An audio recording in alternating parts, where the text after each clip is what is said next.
Today's speaker is a very interesting character. He's an entrepreneur and a musician, all rolled into one. And his brother was my batchmate, so I guess that's his other claim to fame. Our speaker today is Chandran Sankaran, who was actually known as Chandran in his. Were you better known as Chandran or? Or none of the above. Actually, of course, he had a nickname like everyone else, but let's not get into that. So he's BTEC 1983 electrical from IIT Madras, and he and I also share another alma mater. He also did his MS at Yale University, where I did my PhD. So he has an MS in computer science from Yale. He was the recipient of the Governor's Medal in 1983, which I certainly was not in 1981, so the similarities stop there. He was a key figure in the Institute theater scene, music scene, was captain of the IIT swim team, and plays the guitar, sings at a local cafe in Bangalore. He currently lives in Bangalore with his wife and 2 children, plays squash. In fact, we tried to get him to come and play some squash on campus during his trip, but he just doesn't have time, maybe next time. So in fact, if you stick around till the end of his lecture, he has promised to play some guitar for us. So hopefully all of you will stick around for that. He is the founder and CEO of Zyme Solutions, the leading global platform for channel sales, visibility, and intelligence. It's headquartered in San Francisco with offices in Bangalore and UK. Before Zyme, he was CEO of Closed Loop Solutions, which was an enterprise software company that he founded in San Francisco Bay Area in 1999. Prior to that, he was a VP and head of high-tech markets business unit of I2, market leader in supply chain management software. And before that, he has been with McKinsey & Company as a senior consultant. And he has also held engineering and management positions with Hewlett-Packard. I assume that must be right after graduate school. So I'm very happy that we have Chandran here among us, and I'm sure he's going to give a very enthralling talk to us today.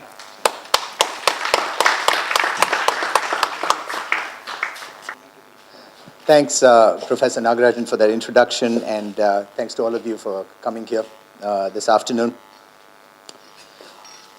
We should get, can you see this image? So there's something about the light.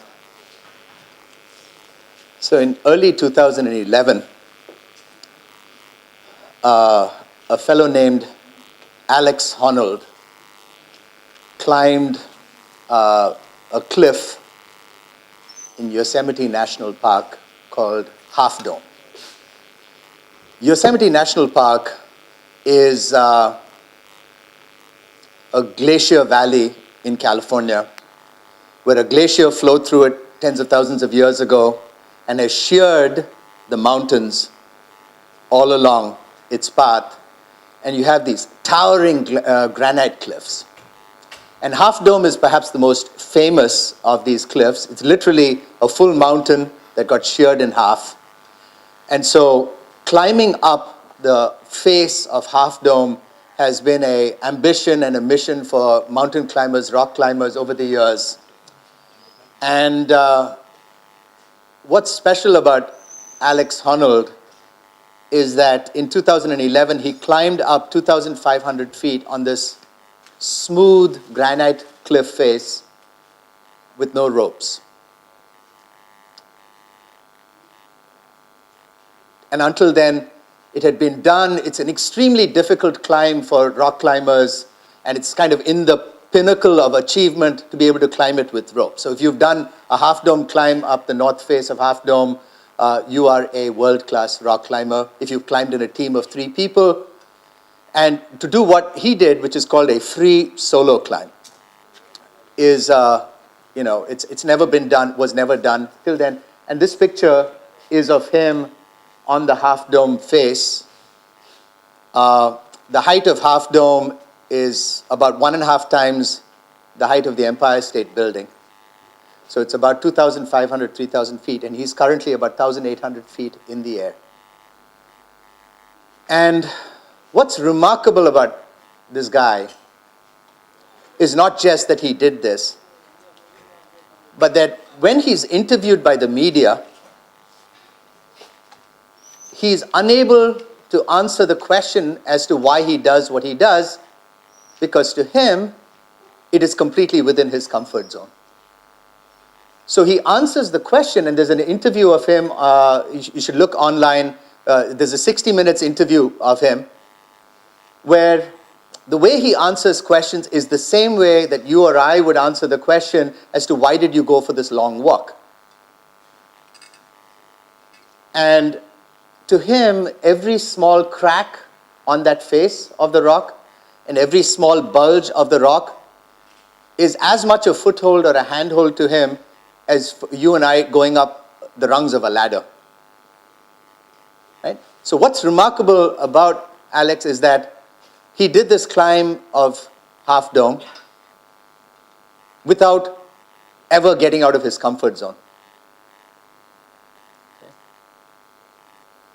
And leading up to that climb, you can be sure this was not the first climb he did, right? He has done thousands and thousands and thousands of solo free climbs. And this was just one more in his process. So one of the questions is, what is it that causes something that to all of us feels like an extremely risky endeavor, to him to feel like he's taking no risk at all? It's not that he's a daredevil taking a lot of risks. He's not. He genuinely believes there's no risk. Because in the same way that you or I would not believe there's a risk in going for a long hike up a steep path. Okay? So part of what this conversation today is about, I really think this light should be turned off so you can see the images.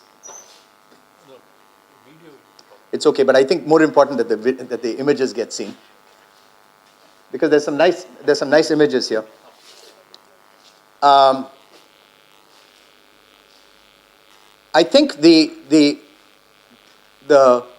actions that people like Alex take, right, to get to where they are, is about developing skills and muscle memories and the ability to see in a very nuanced way the opportunity in things where to most of us we always see is kind of a blank wall and no footholds and no handholds.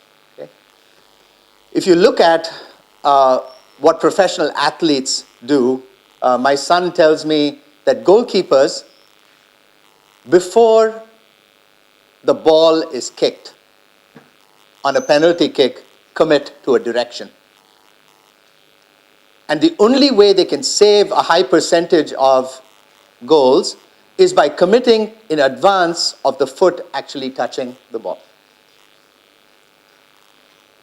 And so there is a micro reading in the last 20 milliseconds or the last 10 milliseconds before the person's foot kicks the ball for you to make a judgment as to which way to go. Roger Federer would say that the instant his opponent was taking his backswing to hit the ball, he would know where the ball was going to land. Mahendra Singh Dhoni, before he became a wicketkeeper, I'm sure many of you know this, was a football goalkeeper. Okay. And his watching the ball from at the goal, while he's tending the goal, allowed him to have instinctive movements when he was facing a cricket ball behind the wickets. There's a friend of mine who used to be a really good squash player who could not hold a cricket bat to save his life. Okay? But behind the wickets, he was a total star. Because in squash, he's watching a small dark ball come at him with incredibly high velocity all the time, processing that, and those instincts allow him to move right when he's behind the wicket. So the topic of this talk is about entrepreneurship, okay? And it's about entrepreneurship is really not about taking a lot of risks. So what is it about? Effective entrepreneurship is about building the instinctive muscle memory that allows you to see patterns and the rocks and the footholds and the ability to anticipate where things are going to go, right? In much the same way that you develop instincts around goalkeeping, in much the same way that you develop instincts around rock climbing. In fact, most entrepreneurs will tell you that they have seen so many business ideas, they have seen so many business plans, they've thought about so many different ways in which things can go wrong, that when the next one pops up, they've got an immediate pattern recognition. Okay? The rest of this conversation is about what are those patterns, how do you build it, where do these muscles come from for entrepreneurship. This is not a discussion about which idea is better than the other, but rather what muscles do you need in order to be able to discern this. Okay? So from my perspective, there are three simple questions that being an entrepreneur, effective entrepreneur, requires you to be able to have simple answers to. Is there a gap that you can see? Okay, and this is important. Is there a gap that everyone can see, or is there a gap that you can see? If it's a gap that everyone can see, it's not interesting. If it's a gap that you can see, it is interesting. A gap can be a gap in the marketplace, a gap in the way people live, a gap can be in the future direction of society, right? If you see a gap, and you distinctively see a gap, that's one important question. The second important question is, ultimately, the difference between solving world hunger and being an effective entrepreneur is that there's got to be a path to money. And there's got to be a short path to money. And the shorter the path, the better. There is no value in 5 years of your life lost with no path to money in entrepreneurship. And the third is an important one, which is if it's going to fail, you would rather it fails within 6 months than fails over 5 years. Right? So you want, in fact, a business that is not making sense or an idea that's not making sense to fail in the shortest possible period of time. And to do so with just tripping up and maybe twisting your ankle as opposed to falling 100 feet and breaking your leg or breaking your back. Okay? So the rest of the key muscle groups that really entrepreneurship requires you to have or kind of underlie the life of entrepreneurship is in fact answers to these three questions, but to be able to pick up on it when you see the idea in every daily interaction that you have, not have it be a huge new skill that you learn, right? So one of the things that you learn in being an entrepreneur is to figure out how to answer these questions in real time, just like Alex has to answer the question in real time on the rock face as to whether that's a safe move or not a safe move. Okay? So the question is, where do ideas come from? Where do the ideas about where to start a business come from? Where do ideas come from? For you, you want to start a business, where do you go to find an idea? I can see you. Just because the lights are off on me doesn't mean I can't see you. Your experience? Okay. Where do you go to find ideas? You want to start a business? Anywhere. Okay. Friends and their complaints. Okay. How? Failures of you or failures of the market? Both. Okay.